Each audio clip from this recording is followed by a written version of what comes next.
Halo sahabat bangsa, selamat datang di podcast Dialog Kebangsaan. Hari ini kita bicara soal visualisasi bangsa. Di era digital ini muncul pertanyaan, apakah rasa cinta tanah air harus dipamerkan melalui visualisasi dan kampanye masif agar kita dianggap bangga?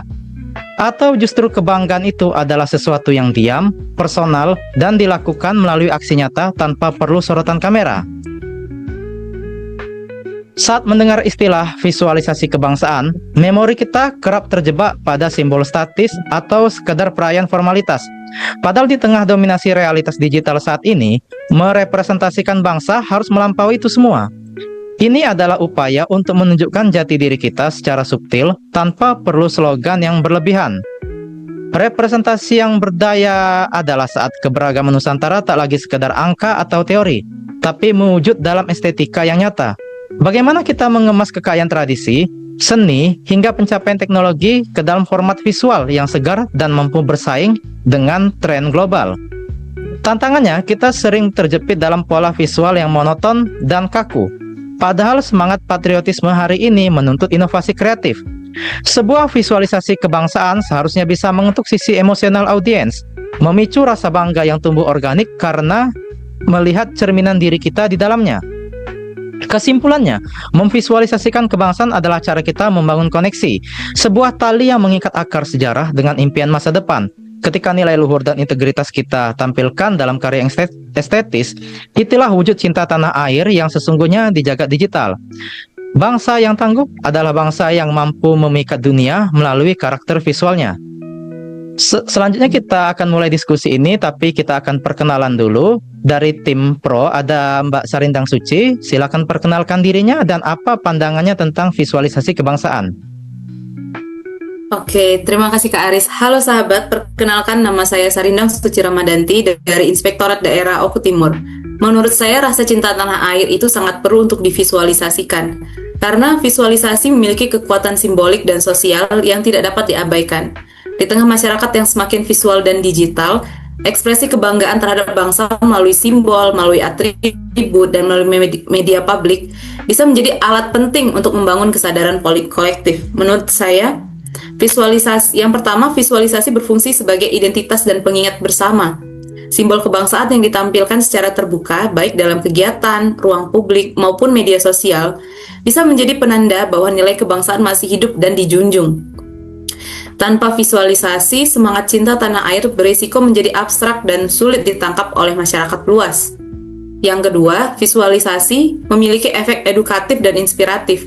Ketika seseorang mengekspresikan cinta tanah air secara terbuka, hal tersebut dapat memicu kesadaran dan partisipasi orang lain, terutama generasi muda. Dan dalam konteks ini, visualisasi bukan sekedar pamer, tetapi sarana menularkan nilai dan menumbuhkan rasa memiliki terhadap bangsa.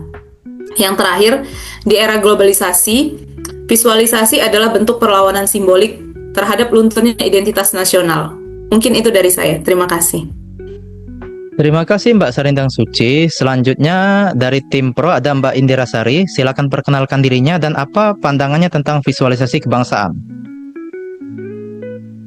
Baik, terima kasih Kak Aris. Halo Sobat, perkenalkan saya Indira Sari dari Dinas Kesehatan Kabupaten Oku Timur. Visualisasi bangsa adalah upaya menampilkan identitas, nilai, dan karakter suatu bangsa dalam bentuk visual, baik melalui gambar, video, simbol, narasi digital, kampanye media, hingga representasi budaya di ruang publik dan media sosial. Visualisasi ini mencakup penampilan budaya, alam, prestasi, simbol negara, hingga praktik kehidupan sosial masyarakat. Tujuannya bukan sekedar menampilkan keindahan, tetapi membentuk citra kolektif tentang siapa kita sebagai bangsa. Fungsi visualisasi bangsa membentuk identitas nasional. Visualisasi menjawab pertanyaan siapa kita sebagai bangsa dengan menampilkan budaya, sejarah, nilai, dan keberagaman Indonesia.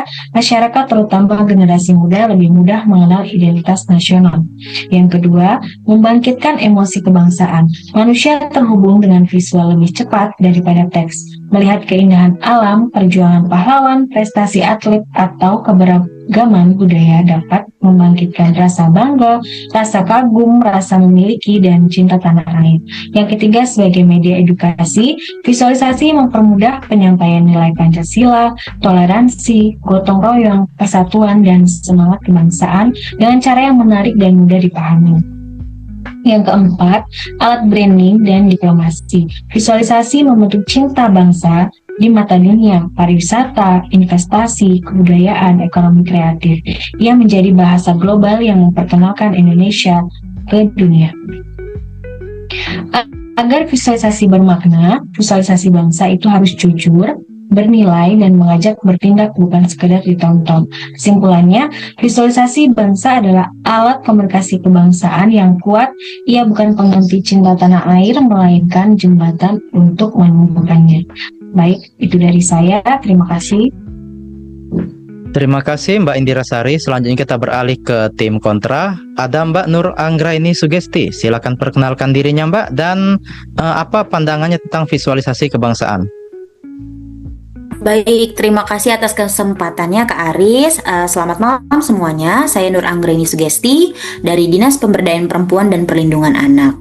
Menurut saya, visualisasi bangsa sering digaungkan sebagai alat pemersatu dan pembangun identitas kolektif. Namun, visualisasi yang hanya hadir dalam bentuk slogan, simbol, atau narasi indah tanpa diwujudkan dalam tindakan nyata justru beresiko kehilangan makna.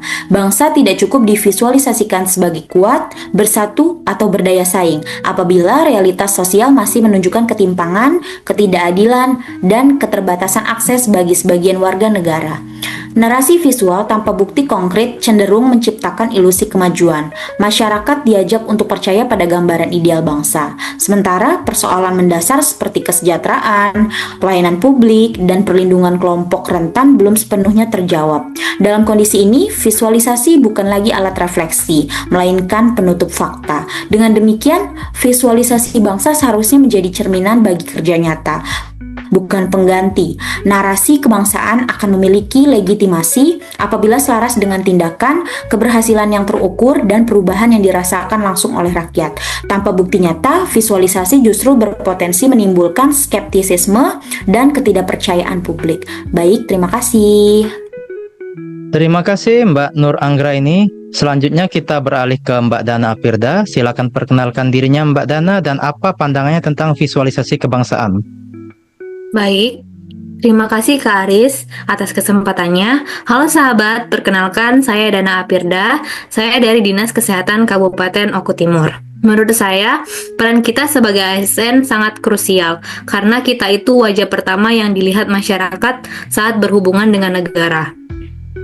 Visualisasi Indonesia yang adil, transparan, dan melayani hanya bisa tercapai jika kita sebagai ASN mencerminkan nilai-nilai itu dalam setiap tindakan, dari cara kita bekerja, bersikap, hingga mengambil keputusan. Kalau ingin Indonesia menjadi lebih baik, maka perubahan itu harus dimulai dari diri kita sendiri.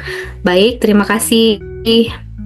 Terima kasih Mbak Dana Apirda. Selanjutnya mari kita mulai diskusi kali ini. Saya mulai dari tim pro. Kenapa visualisasi itu penting dalam kampanye bangga berbangsa dan bernegara Indonesia? Saya ingin mendengar pendapat dari Mbak Sarindang Suci. Baik, singkat saja, menurut saya visualisasi itu wajah. Jika tidak divisualisasikan, generasi muda akan kehilangan identitas. Jadi saya setuju dengan pernyataan rasa cinta tanah air harus dipamerkan melalui visualisasi. Terima kasih. Terima kasih Mbak Sarindang Suci. Sekarang saya ingin mendengar apa sih sanggahan untuk dari Mbak Sarindang Suci. Saya minta sanggahannya dari Mbak Nur Anggraini Sugesti. Dipersilakan. Baik, Mbak Suci, bukankah itu jatuhnya sebagai kosmetik? Kosmetik yang saya maksud di sini adalah ekspresi diri yang menunjukkan seolah-olah kita bangga berbangsa. Tapi kita lupa dengan masalah fundamental atau hal-hal penting yang harus kita pahami terlebih dahulu. Cinta tanah air itu pembuktian, bukan sekedar konten atau yang saat ini sering disebut juga dengan gimmick. Terima kasih Mbak Nur Anggraini. Selanjutnya saya ingin mendengar sanggahan dari Mbak Indira Sari dari pandangannya Mbak Nur Anggraini. Dipersilakan kepada Mbak Indira Sari. Baik, terima kasih Kak Aris. Cinta tanah air itu memang membutuhkan pembuktian, bukan hanya gimmick. Tetapi visualisasi itu bisa menjadi pintu masuk.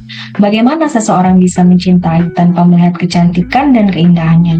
Contohnya visualisasi keindahan alam, budaya, dan keberagaman Indonesia. Itu akan membangkitkan emosi positif seperti kagum, bangga, dan rasa memiliki. Dari rasa emosi inilah tumbuh keterikatan, dan keterikatan inilah lahir cinta terhadap tanah air. Terima kasih. Diskusi yang menarik. Namun untuk tim kontra, bukankah kampanye visual seperti bangga berbangsa dan bernegara ini diperlukan untuk membangun branding negara di mata dunia dan rakyatnya sendiri? Saya minta pendapatnya dari Mbak Dana. Dipersilakan. Baik, menurut saya, branding itu penting, tetapi jangan sampai terjebak pada simbolisme. Banyak orang bangga memakai batik dan memposting di media sosial, tetapi masih membuang sampah sembarangan. Akhirnya, itu hanya menjadi kebanggaan yang semu. Terima kasih. Terima kasih Mbak Dana. Sekarang saya ingin meminta pandangan dari Mbak Sarindang. Dipersilakan. Justru dengan visualisasi yang benar, yang tepat, yang konsisten, hal itu akan menjadi standar perilaku. Terima kasih Mbak Sarindang Suci. Saya ingin mendengar sanggahan dari Mbak Nur Anggraini terhadap sanggahan dari Mbak Sarindang. Dipersilakan. Tapi kenyataannya seringkali terjadi kesenjangan. Contoh lainnya seperti kampanye cinta tanah air, tapi lebih memilih produk impor tanpa mempertimbangkan produk lokal. Visualisasi seringkali menjadi ajang pamer. Terima kasih. Jadi menurut tim kontra, visualisasi ini bisa menjadi bumerang jika tidak dibarengi kualitas nyata. Saya ingin bertanya kepada kedua tim, bagaimana cara membuat visualisasi bangsa ini tidak hanya jadi tontonan, tapi benar-benar menggugah rasa cinta tanah air. Saya ingin mendengar dari pendapatnya dari Mbak Indira Sari. Dipersilakan. Baik, terima kasih. Caranya adalah dengan mengubah visualisasi dari sekedar tampilan menjadi cerita yang bermakna. Visualisasi harus dikemas dalam bentuk storytelling yang menampilkan proses, perjuangan, dan dampak nyata. Misalnya kisah atlet yang berlatih bertahun-tahun demi mengharumkan nama bangsa, inovator muda yang memecahkan masalah sosial, atau UMKM yang menghidupi keluarga dan memberdayakan lingkungan. Ketika visualisasi menunjukkan nilai kerja keras dan kontribusi nyata, maka yang muncul bukan sekedar kagum, tetapi juga rasa hormat, keterikatan, dan keinginan untuk ikut berkontribusi. Disitulah visualisasi berhenti menjadi tontonan dan mulai menjadi pemantik cinta tanah air. Baik, itu dari saya. Terima kasih. Terima kasih Mbak Indira Sari. Selanjutnya saya ingin mendengar pendapat dari Mbak Dana. Kepada Mbak Dana, dipersilakan. Baik, menurut saya juga harus diimbangi dengan kritik yang membangun. Cinta tanah air bukan berarti menutup mata pada kekurangan, tetapi memperbaikinya secara nyata. Terima kasih kepada tim pro dan tim kontra. Diskusi yang benar-benar luar biasa. Kesimpulan dari diskusi ini, visualisasi itu perangkat keras, sedangkan aksi nyata adalah perangkat lunaknya. Butuh keduanya agar bisa beroperasi.